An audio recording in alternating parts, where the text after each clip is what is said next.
regarding the general state of the West, there is, I think, a slight danger to what can happen, because I see that the high point of wokeism has already come. It is going back the more correct way, but there is another danger, because given the gatekeepers have always been the woke, we still have to distinguish, because somebody who says we need to protect our borders, we need to control immigration, it's not the same as people who promote openly extremist views. Why is it that people think it was a big deal what happened there? Why are people focused on South Africa?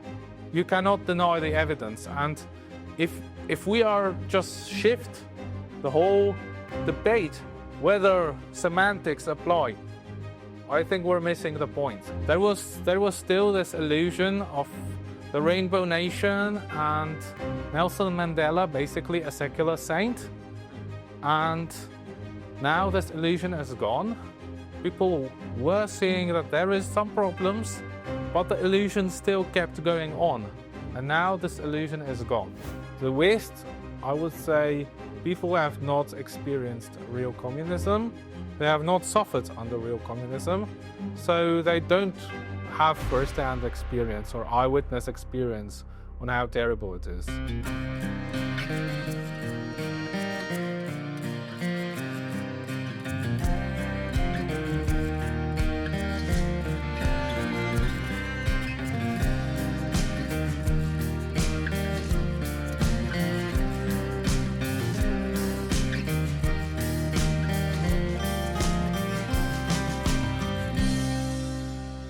Andrej Kolárik, welcome. Thank you for being on the podcast. It's good to speak with you. I'm very happy for the invitation. It's an honor. So I think we're speaking now in Budapest. We're both attending CPAC Hungary 2025. And I think we met at CPAC. Was it a year ago or 2 years ago? It was last year. Last year at CPAC. And we had a very interesting conversation about Slovakia, where you are from, and Bratislava, and the institutes that you're involved with, which we'll talk about now. And I was very privileged to be invited to your conference last year, the International Conservatism Conference. Is that? Yes, Conservative Summit. That summit, that's right. And I have to say, maybe to start, it was the first time I visited Bratislava. And there's something about the city of Bratislava that just, I don't know, it just captures the imagination. It's a wonderful city. So maybe we can start with that. What is it about Bratislava that is so special to you? Well, I did not grow up in Bratislava, and I used to study in a different town, actually in Slovakia. And then afterwards, I just went to work to Bratislava. And you always have this sort of holiday atmosphere in Bratislava, like the way the air feels. It has this vacation something inside it. And like Bratislava is, perhaps to the international audience, it's the first written record is from 1906 or 1908 or something like that. So it was a very old name, a different name, but it lies where the Danube meets a series of hills, the small Carpathians, and it is in a winemaking area. And yes, so it used to be a very interesting mix of German, Hungarian, Slovak, Croatian, also some Jewish people used to live there. So it was always a very ethnically interesting town. I think part of what I like about Bratislava is there's a saying by, I know you know of him, N.P. van Wyk Louw, one of our great Afrikaans philosophers, who said that when you like a people or a nation, what makes you love a nation, if it's your nation or another nation, is not so much the great achievements of this people, but the hardships that they've had to endure, and appreciating the hardships that they have had to endure. And so what I like about Bratislava is this combination of you can still see that the city has went through some hardships. When you walk through Bratislava, you can see the communist history there. But then there's also this incredible beauty, especially the old town. But it's a different type of beauty. It's not like what makes Paris beautiful. It's not like a flashy, in-your-face type beauty. It's a more humble type beauty. But it's especially the old town area is really something you can just spend days there and walk around. It's fantastic. Especially, I like just strolling there, and it's very unique. There is a few places that have this intact historical center, and it's not that common, but it's the more rare, the more valuable. Yeah. Yes. So I want to talk to you about conservatism and the state of the West, especially from your perspective, from Slovakia and Bratislava, and from the Institute's perspective. So for a start, tell us a bit about the Institute, the Ladislav Hanus Institute, and then also what's it like in Slovakia in terms of the conservative movement? Oh, so the Ladislav Hanus Institute is closely connected to the Ladislav Hanus Fellowship, which is a Catholic intellectual fellowship. So there is an academic formation program. It's like an evening university that takes place every Tuesday evening. So we read the great classical texts, Thomas Aquinas, St. Augustine. Then there is a semester where you read the Communist Manifesto on one side and the papal encyclical Rerum Novarum on the other one. And you just compare them and you discuss the same problem, very different approaches. And so this is like the formation part. Then we have a magazine. It's called Verbum. It means Latin word. And if you take the theme, it's slightly similar to the European Conservative. Also, it actually goes 4 times a year in print. So there is a similarity there as well. And the Ladislav Hanus Institute, the aim is to be a voice of Catholic conservatism in the Slovak public sphere. So the big event for the Institute is the annual Conservative Summit Conference in Bratislava. It takes place in November. There is, why November? Because the 17th November is a historical remembrance day for the struggle against communism, and it is trying to capture actually this date and commemorate the ideas of freedom, of liberty. In South Africa, Catholicism isn't that big. South Africa is very Christian, but it's more Protestant. But it does seem to me that, as someone who is not Catholic, it does appear to me that Catholicism is making a comeback. And I'd be very interested to hear if you think so too, because I hear about more and more people converting to Catholicism, and I get the impression that Catholicism is becoming more and more popular. Is that your view? What's the state of Catholicism, if I can ask that, or your perspective on that? Well, as I'm trying to listen to what's going on in Europe, I see, especially in countries like France or Britain, or I'm not sure about Germany, but France, Britain, that there is a growing interest in religion and Christianity. I would say perhaps is because if you're young, people try to define themselves against the previous generation, and the previous generation actually won for leftism or for secularism very big parts of the public sphere. So the mainstream now is to be secular. It's like this 1968 revolution in Western Europe type of people who are basically in many of the institutions. And so if you want to be a rebel, you are revolting against this, and young people have something like this in themselves. So this might be the sociological reason why it's like this. And perhaps very interesting is just the skyrocketing number of people going to the pilgrimage in Chartres. It's like the traditional Catholic, like the Tridentine Mass. The people who are fans of the Tridentine Mass, they have like an annual pilgrimage in France, and just the number of people has just exploded over the past few years. And I guess also that it is caused by the vibe change in American Catholicism. You take, for example, J.D. Vance, Patrick Deneen, Adrian Vermeule. They are taking a look back.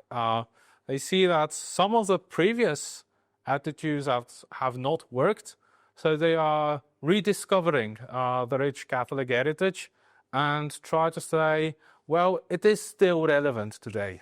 Yes, yeah. And I think you mentioned this, rebelling against the previous generation, but I think part of it is also that modernity or modernism has left people with some form of a vacuum or a void, that it has sort of chipped away at all these things that give people meaning in the name of freedom or the modern idea of freedom. And eventually what's left is people who feel that they don't belong anywhere, and they rediscover a sense of belonging in religion, in faith, and also in their nations, in conservative ideas, the idea that they have inherited some things for which they should be grateful, and they want to preserve these things.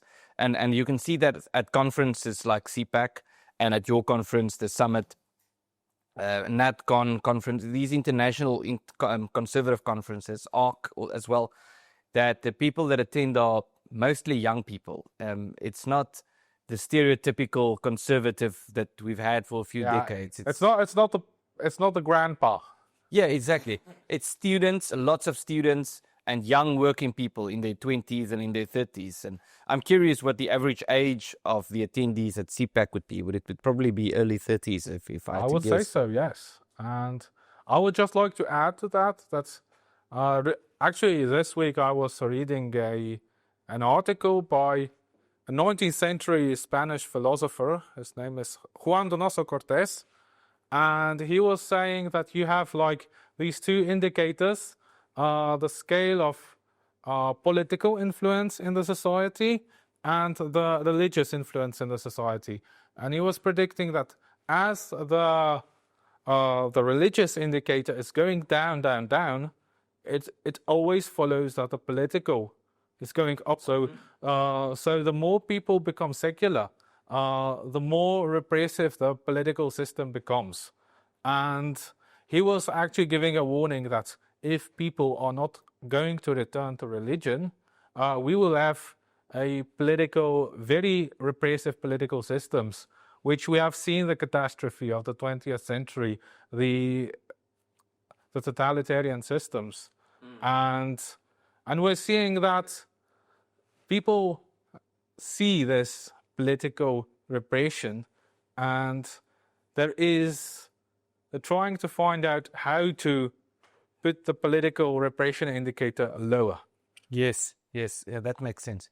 So I want to, that's maybe a good segue to what I want to discuss with you also is the state of the West, what's going on in the Western world and the state of Western civilization. And one thing that is interesting, and I know a lot has been said about this, but I would like your perspective, is traveling through Central Europe, the parts of Europe that were on the wrong side of the Iron Curtain. You could see that the response to the ending of the Cold War is different than the response in France and England and so forth, where and this was predicted by people like Samuel Huntington and so forth, that Western Europe would become very liberal, individualistic, atheist, and Central Europe and Eastern Europe also more would be conservative. They would attach more value to families, family value, to faith, religion, nationhood, protecting your culture, and so forth. Is this a good description, or would you describe it differently?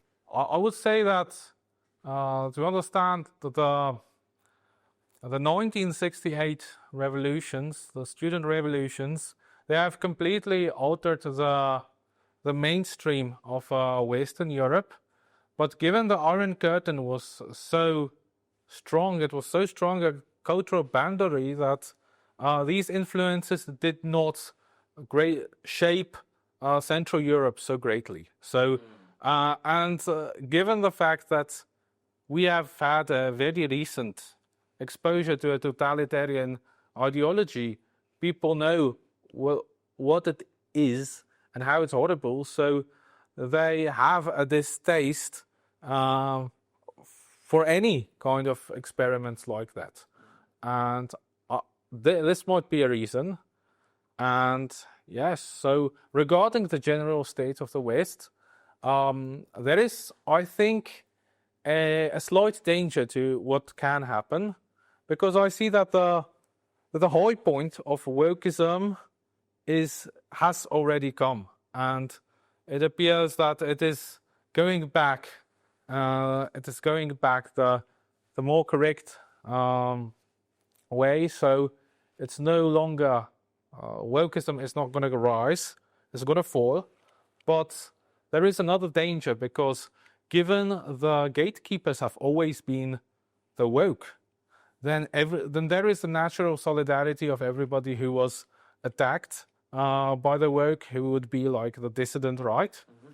And I guess it was Douglas Murray who, in his interview with Joe Rogan, was saying, wait a minute, we still have to distinguish, because somebody who says we need to protect our borders, we need to control immigration, who gets cried out by some mainstream as something, and he is described in all those bad descriptives.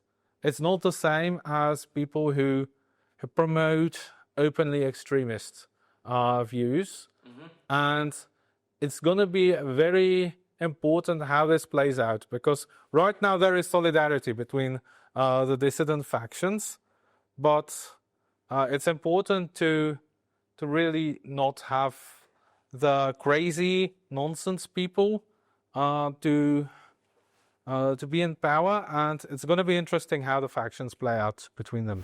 I want to take a moment to thank you for watching and following the content on this channel, and I also want to encourage you to like this video and to subscribe to this channel to ensure that our audience is broadened. It's interesting to see, because we have different, you could say, strands in the conservative movement. So like the NatCon conference, they talk about nationalism, and we need to rekindle nationalism, and nationalism is the answer. And then we have the MAGA movement is not so much, they would not describe themselves first and foremost as nationalists, they would say that they are populists. And so we have these different approaches. And you also have the Musk approach with this techno-optimism. Then you have the J.D. Vance background and the post-liberals. So yes, it's going to be interesting which of these factions are going to be the main one, who's going to be the secondary one, and who's going to be the defeated one. You know what's interesting? I saw I watched one of these debates on YouTube, especially in the run-up to the American election, and it was young Republicans and young Democrats debating each other. And then there was a moderator, and then they asked questions, and the people respond to the questions. And the one question was, are you concerned about people on your side? Are you concerned about extremist elements on your side of the debate? And all the conservatives said yes, but all the Democrats or the leftists said no. And their view, so on the conservative side, they said yes, there are right-wing extremists, and we must be careful about them, and it's a risk to us. And on the left, they said, no, there's no such thing. We don't have extremists. So I'm curious what your view is on that, on right-wing extremism and left-wing extremism. Well, yes, the left-wing extremism is not really debated about. And it's like sometimes there is. If, especially in our area, if it's linked to pro-Russian sympathies, people would say, okay, left-wing extremists. But people are very more sensitive to right wing, and also right wing is a very diverse thing. You can go from libertarians to monarchists to MAGA fans and to national conservatives.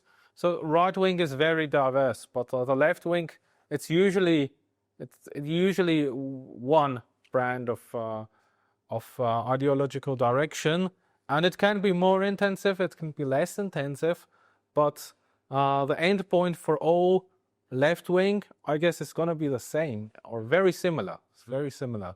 So it's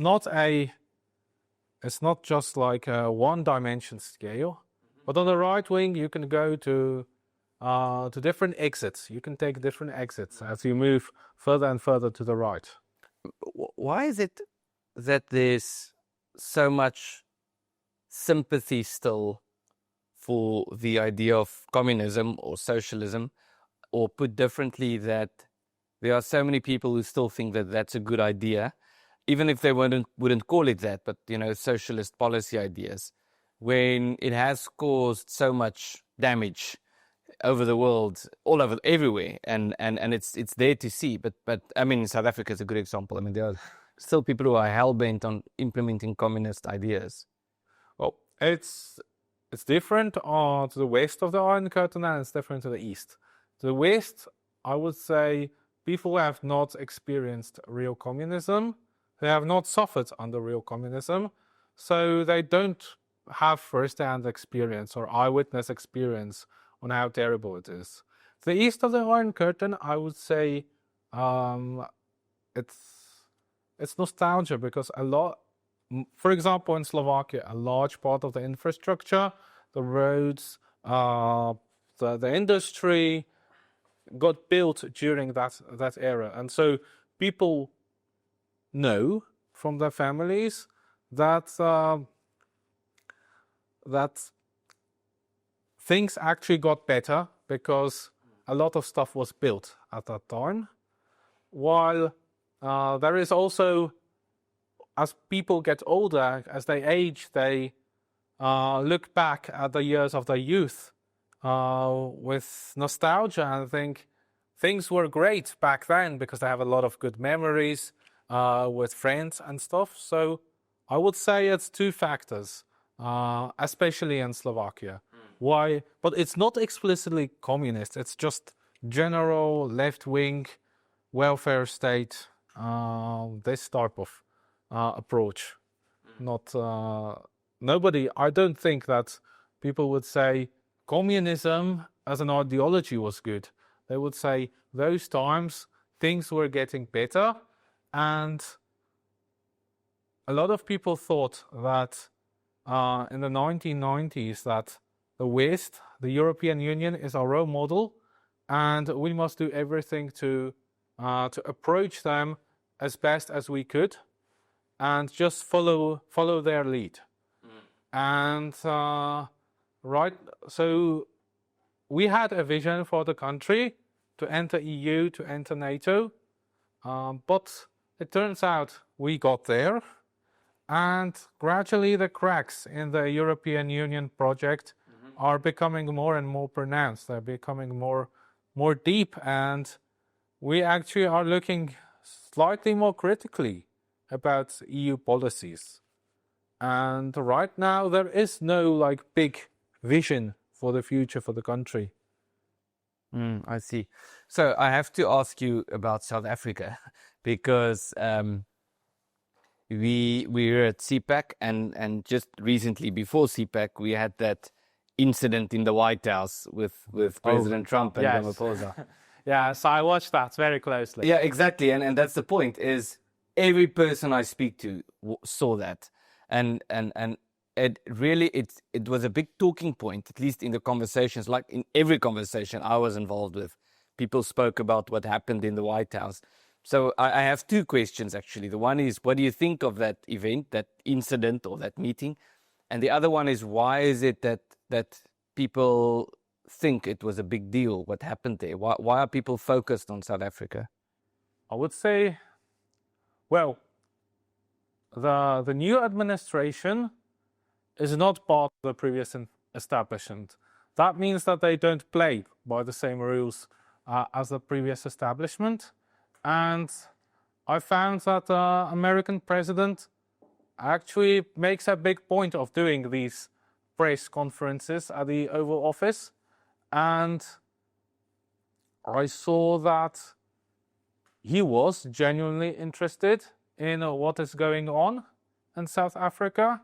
And he took this opportunity for the whole world to see what is actually going on. And he played evidence. He played evidence, and it was not one mistake, but the clip was like 5 different instances with stadiums full of people. And it is an evidence that one cannot ignore. We can talk about semantics, whether it constitutes the exact Oxford Dictionary definition of genocide. That is one thing, but you cannot deny the evidence. And if we are just shift the whole debate whether semantics apply, I think we're missing the point. And I would say he just basically said the emperor is naked. And there was still this illusion of the Rainbow Nation and Nelson Mandela, basically a secular saint. And now this illusion is gone. People were seeing that there is some problems, but the illusion still kept going on. And now this illusion is gone. I would, and we've been arguing that the West should look at South Africa, not because it's a country that is behind, but in some ways it's ahead, because what's happening in South Africa it should be regarded as a warning sign for the Western world. Looking at things like demographics is one side of it, but another side of it is just ideological takeover, is becoming disconnected from reality, implementing destructive policy ideas and so forth. So would you say that people are waking up to this idea that what's happening in South Africa is relevant, could be relevant to them where they live, like in Slovakia or Hungary? Or is it more an interest for sort of curiosity's sake? Or how do we make sense of this sudden interest in what's happening in South Africa? I would say there has been a small amount of people who was looking at the idea for a longer period of time, and there has been a much bigger number of people who became interested in the recent months, because the situation just grew to a very difficult point. Like it was bad, but now it's, I would say, emergency. And you see that many Western countries, especially connected to large-scale immigration with people from different civilizational backgrounds, they are starting to feel that perhaps they are a minority in their own country, or at least no longer the plurality in many of their cities. And they are trying to find out, okay, how do we deal with this situation? And they see that in South Africa, there is a very similar situation, and they are looking, because you have also the problem, but you have also developed a solution for this. Well, what do you mean when you say developed a solution? Well, you have all this, you know that demographically you are unlikely to win an election with a party that favors the Afrikaners. But on the other hand, you have found a solution around it, that you have basically created a parallel government, if I may say it, that there are topics of activities that in many countries it is the expectation that the government will deal with them. And given that South Africa's government is openly hostile to the Afrikaners, and it's not functioning in the general sense of the term in many of its functions, that means that you have to deliver those functions, and you came together, created this organization, Solidariteit, Helpende Hand, AfriForum, and great many of them. that you cover these topics. And yes, so it's a very, as Toynbee said, there is a challenge and there is a response. And civilizations that fail to address the challenge, then they will usually dissolve. And you have made this response a very original response that appears to work.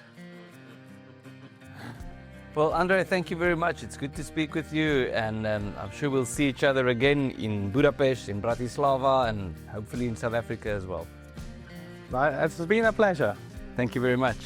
If you would like to support this channel and the work that we are doing at Lex Libertas to work toward a more sustainable and a more viable political dispensation for South Africa, I would like to encourage you to sign up as a contributor by clicking on the link in the description.